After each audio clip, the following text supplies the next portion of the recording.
Nós vamos abrir a Bíblia no Evangelho conforme escreveu Mateus. Evangelho conforme escreveu Mateus, no capítulo 2.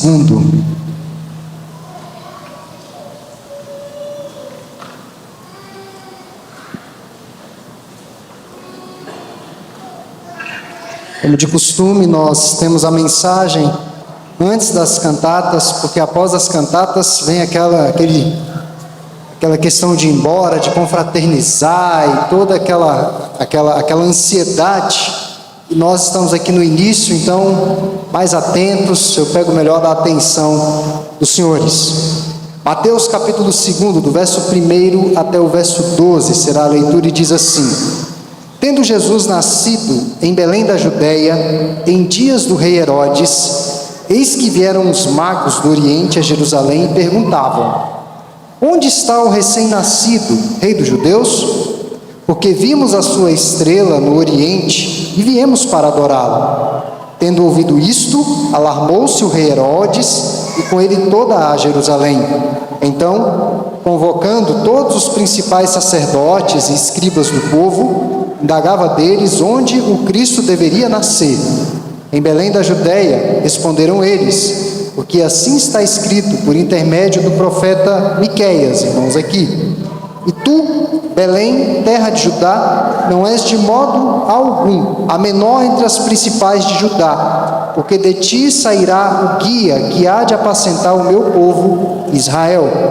Com isto, Herodes, tendo chamado secretamente os magos, inquiriu deles com precisão quanto tempo em que a estrela aparecera, e enviando-os a Belém, disse-lhes: Ide, informar-vos cuidadosamente a respeito do menino, e quando o tiverdes encontrado, avisai-me, para eu também ir adorá-lo. Depois de ouvirem o rei, partiram, e eis que a estrela que viram no Oriente os precedia, até que chegando, parou sobre onde estava o menino. E vendo eles a estrela, alegraram-se com grande e intenso júbilo. Entrando na casa, viram o menino com Maria, sua mãe, prostrando-se, o adoraram, e abrindo seus tesouros, entregaram-lhe suas ofertas, ouro, incenso e mirra. Sendo por divina advertência prevenidos em sonho, para não voltarem à presença de Herodes, regressaram por outro caminho à sua terra. Os magos levaram presentes para Jesus. Estavam de posse de presentes. Nós vamos falar um pouco a respeito da natureza desses presentes, mas a nossa temática desse ano com o Coral Perfeito Louvor: Jesus, nosso tesouro. Embora eles tenham levado presentes para honrar o rei dos judeus que havia nascido, o maior tesouro era o próprio rei dos judeus, o nosso Senhor Jesus. Por que Jesus é o tesouro do Natal? Por que ele é a maior preciosidade desse tempo, eu diria, da história da humanidade, o maior presente que nós já recebemos? Primeiro, Jesus é o tesouro do Natal porque no Natal de Jesus há milagre. No Natal de Jesus sempre há milagre. Natal é um momento diferenciado na nossa sociedade. Momento no qual as pessoas se confraternizam, as famílias se ajuntam, às vezes um parente ficou o ano inteiro aborrecido com o outro e aproveita o Natal para pedir perdão, confraternização. É um momento que coisas diferentes acontecem no seio das famílias. Mas percebam que o Natal de Jesus tem milagre. Estes magos, e aqui para a gente tirar um pouco essa mística, magos, a Bíblia usa essa palavra, parece que são bruxos, mas na verdade magos são astrólogos. Eles eram provenientes do leste ou do oriente, como a Bíblia diz. Nada na Bíblia afirma que eram reis ou que eles estavam em três. Nós temos essa mística nessa visita dos magos. A ideia que se tem é que eram 3 homens. A ideia que se tem é que eles visitaram Jesus logo que ele nasceu. É outra mística. Porque vejam que no fecho da sua narrativa, Mateus fala que eles encontraram José, Maria e o menino aonde? Em casa. Muito provavelmente Jesus já tinha mais de um ano aqui. Muito provavelmente, os estudos apontam para isso. Mais de um ano de idade. Tanto que Herodes mandou matar as crianças de 2 anos para baixo, para atingir e todas aquelas crianças que haviam nascido naquele tempo, e talvez alcançar esse rei dos judeus. Então veja que os seus presentes indicavam grande riqueza. Não significa que eles eram reis. Muitos, para não usar a palavra mago, colocam os 3 reis do Oriente. Eles eram magos mesmo, ou seja, astrólogos e não astrônomos, tá? É diferente. Depois você chegar em casa, pesquisa. Há uma diferença absurda nisso aí. Eles estudavam os astros e os seus presentes indicavam essa grande riqueza encontrada apenas na nobreza daquela época. Eram homens da alta nobreza. A expressão magos tem a sua origem na palavra mágica, exatamente nessa palavra. E este título era normalmente reservado àqueles que consultavam as estrelas para prever ou conhecer o futuro, uma prática comum naqueles dias. Era comum em toda a Palestina, em toda aquela região, pessoas consultarem o céu para verem acerca do futuro.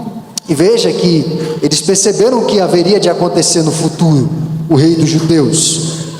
Eles não eram praticantes de bruxaria, eu vou usar essa palavra mais direta para artes mágicas de bruxaria ou coisas dessa, não eram desse time, mas eram conselheiros que serviam aos poderosos reis daqueles dias. Veja que o texto bíblico sinaliza que eles avistaram a estrela de Jesus no Oriente, em suas terras. Eles perceberam uma mudança radical nos astros. Há quem diga que houve uma conjunção de planetas, o que provocou uma luminosidade diferenciada nos céus. Aí é voar muito na maionese mesmo. Outros afirmam que uma estrela de fato conduziu esses homens até o Oriente. E Mateus deixa claro isso aqui. Os irmãos podem perceber no verso 9, após esse diálogo que a comitiva tem com Herodes, e o reverendo Sproul, quando estudou esse texto, ele disse o seguinte, que essa comitiva poderia ter 3 ou 300 homens.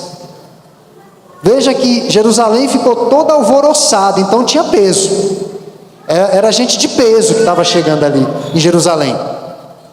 Então, Herodes ficou ali alvoroçado, Jerusalém ficou alvoroçada, eles saíram da presença de Herodes, e aqui no verso 9 diz, no verso 10 diz, e vendo eles a estrela, eles avistaram a estrela novamente, a estrela continuou conduzindo esses homens até o local onde Jesus e os seus pais estavam.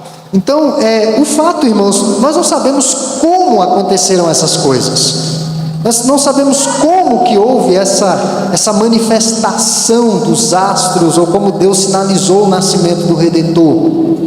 Mas o fato é que houve uma obra milagrosa de Deus para guiar aqueles homens a um determinado local. Deus estava operando para que aqueles homens chegassem onde Jesus estava. Ignoramos como os magos sabiam que como os magos sabiam que estavam à procura do rei dos judeus. Mateus não nos dá essa informação, ele não nos dá detalhadamente.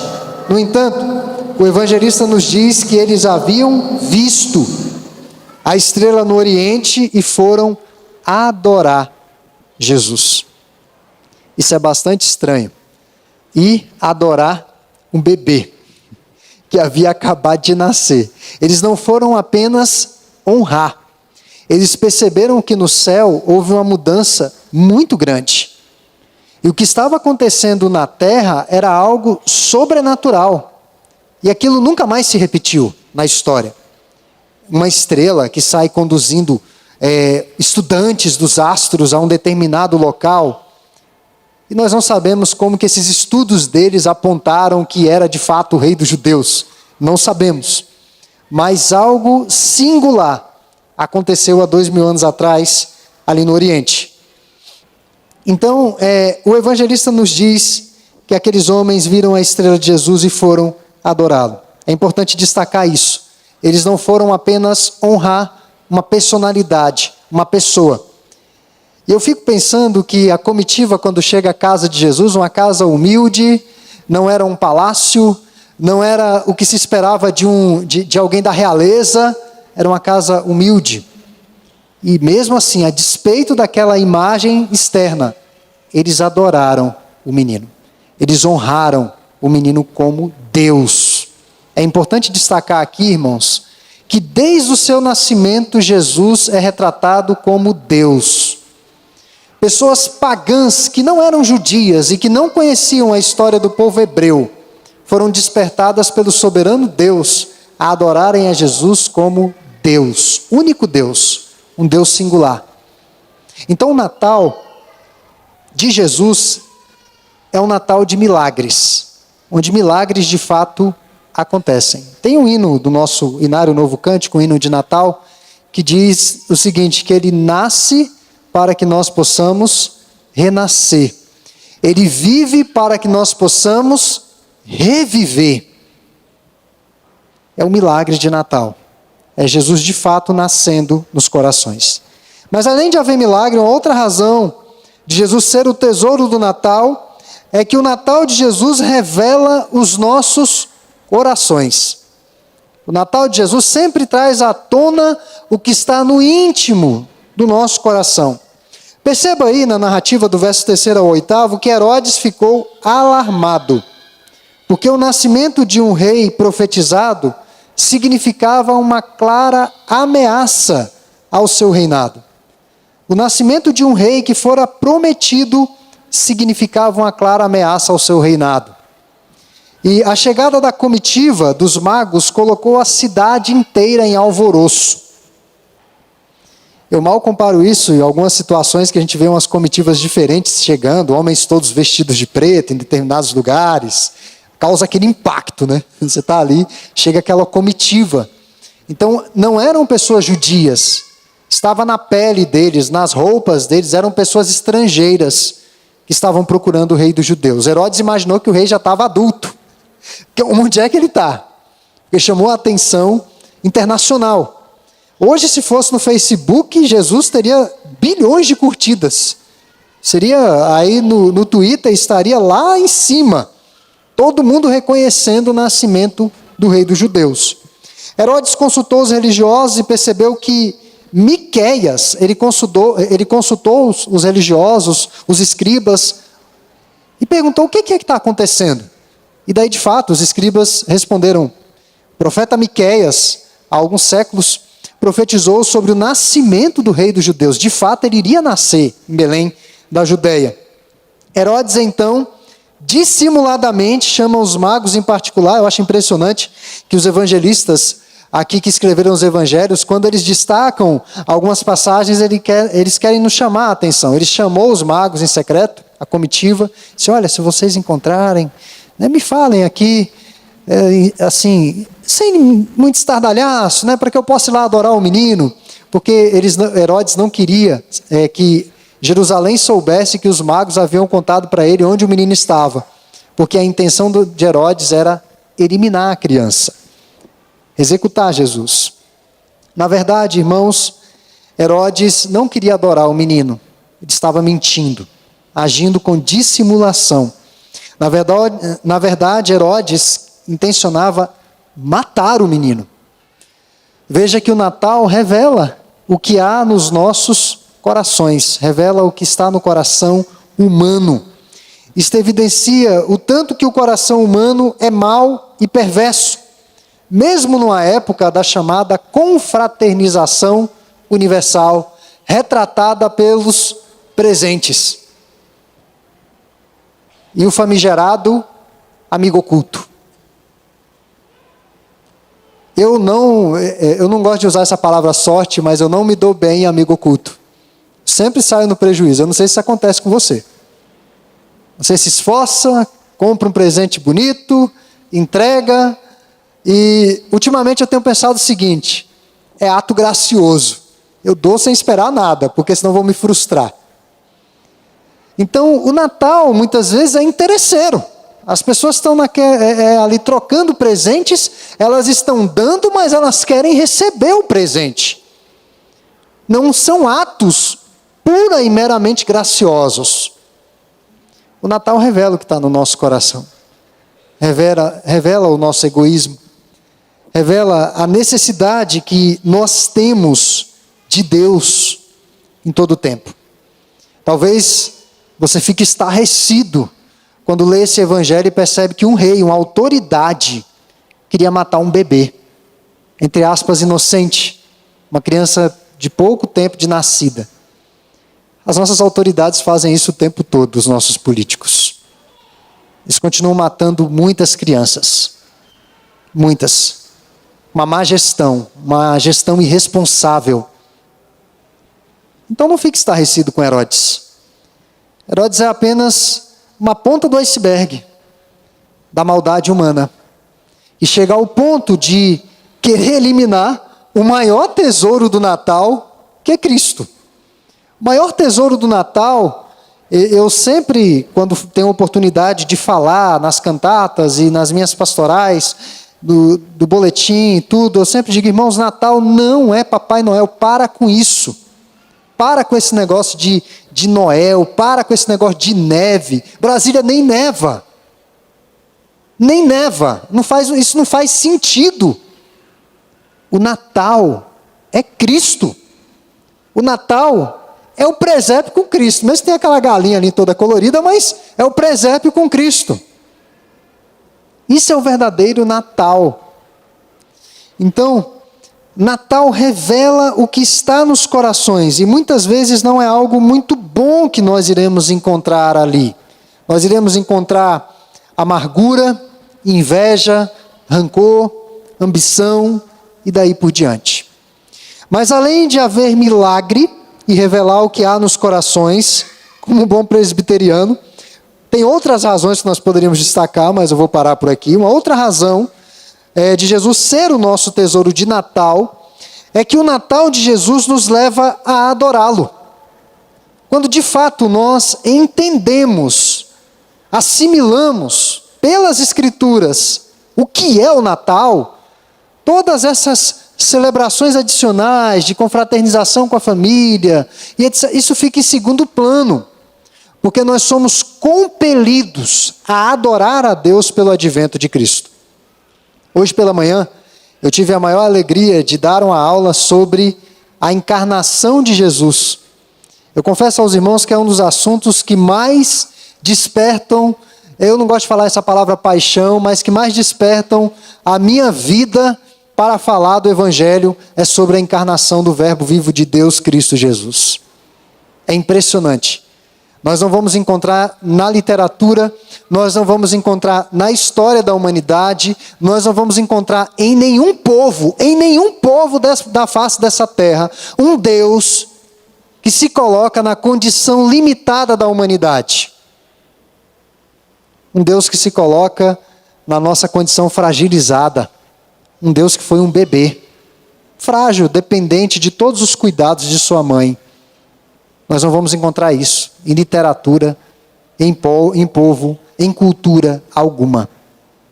Pois o nosso Deus, como diz João 1,14, se fez carne. Ele se fez carne, ele se colocou na nossa condição humana, limitada. E isso é impressionante.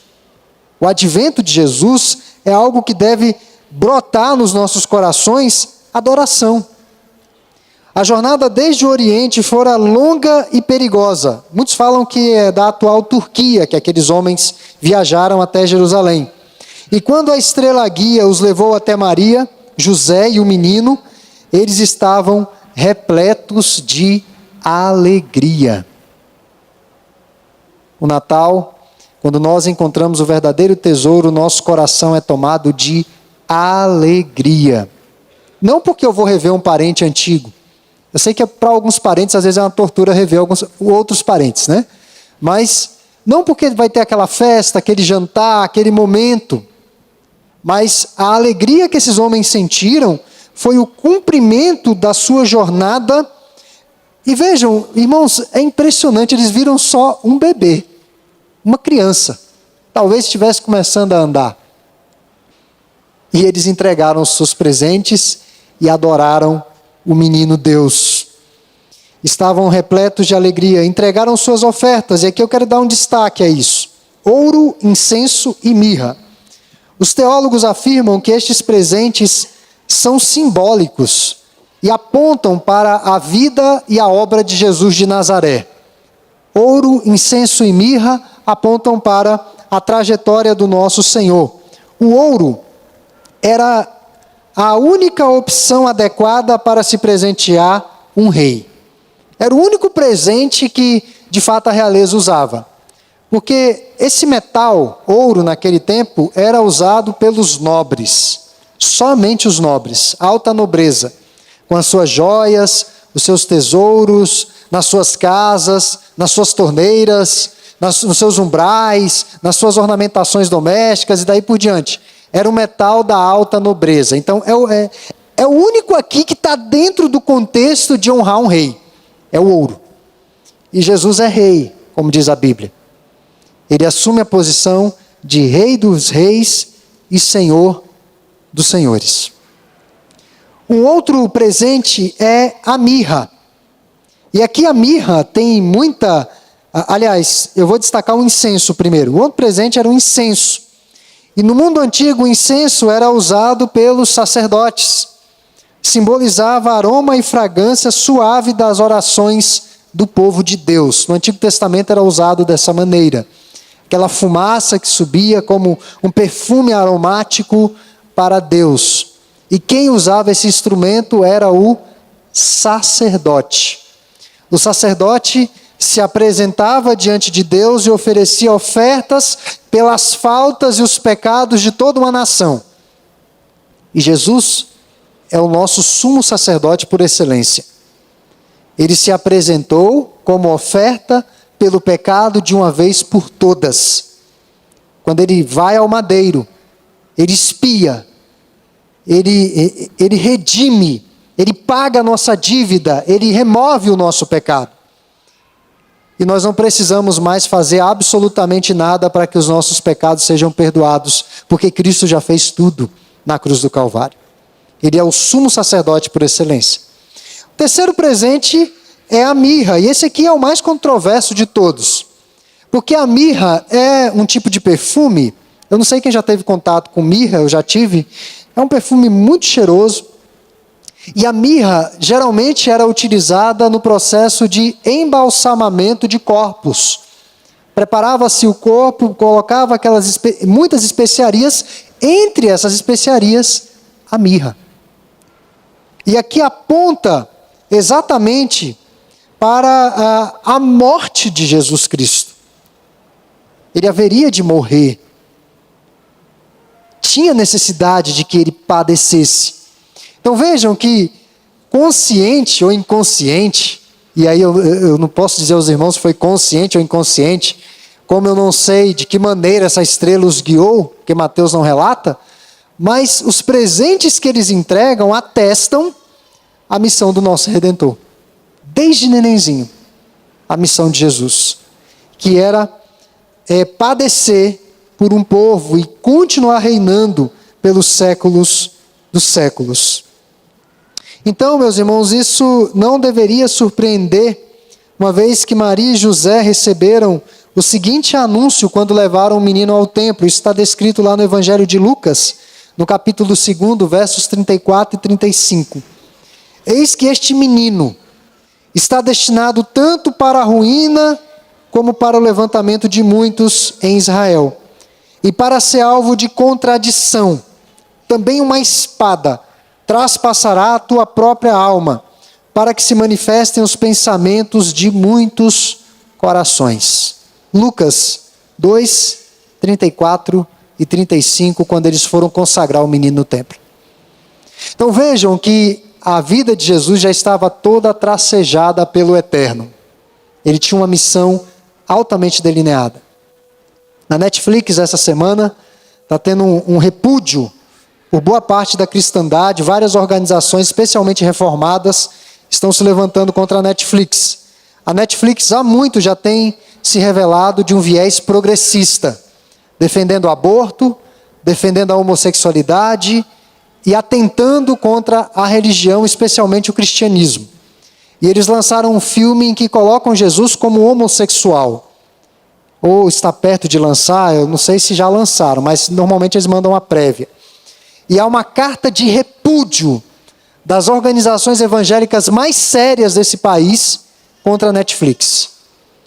Deve haver um boicote mesmo, porque é um atentado contra uma doutrina vital ao cristianismo, que é a doutrina de Cristo. Quem foi Jesus? Então, meus irmãos e visitantes e amigos, eu quero concluir dizendo que essas são algumas razões pelas quais Jesus é o tesouro do Natal. No Natal de Jesus há milagre, o Natal de Jesus revela os corações e o Natal de Jesus nos leva a adorá-lo. A celebração do Natal tem os seus momentos bons, apesar de ser um tempo de bastante consumismo, a violência aumenta bastante, temos que ter mais cuidado, parece que as pessoas estão loucas por dinheiro para o momento lá das festas. Nós estamos num país que ainda está com convulsões na política, na economia, e conflitos entre os povos, irmãos, e também a manifestação do egoísmo. É um tempo difícil, mas é um tempo que revela muitas coisas boas. O Natal tem as suas histórias de bondade, de alegria, de paz, de confraternização. Mas o Natal bíblico é o Deus eterno se revelando aos pecadores. Esse é o Natal bíblico, aos pecadores perdidos, através da encarnação do seu Filho Jesus Cristo, o nosso maior tesouro. Eu reitero uma citação que eu já fiz aqui do reverendo John Piper, que é um pastor batista norte-americano. Ele disse o seguinte sobre o Natal: o Natal é o céu tocando a terra, o infinito se manifestando através das limitadas realidades humanas. Isso é o Natal. O amor e a graça que brotam de uma manjedoura têm ultrapassado limites e tocado corações humanos há 2 milênios. Essa é a grande verdade dos séculos. Então que Deus possa essa noite aplicar essas palavras aos nossos corações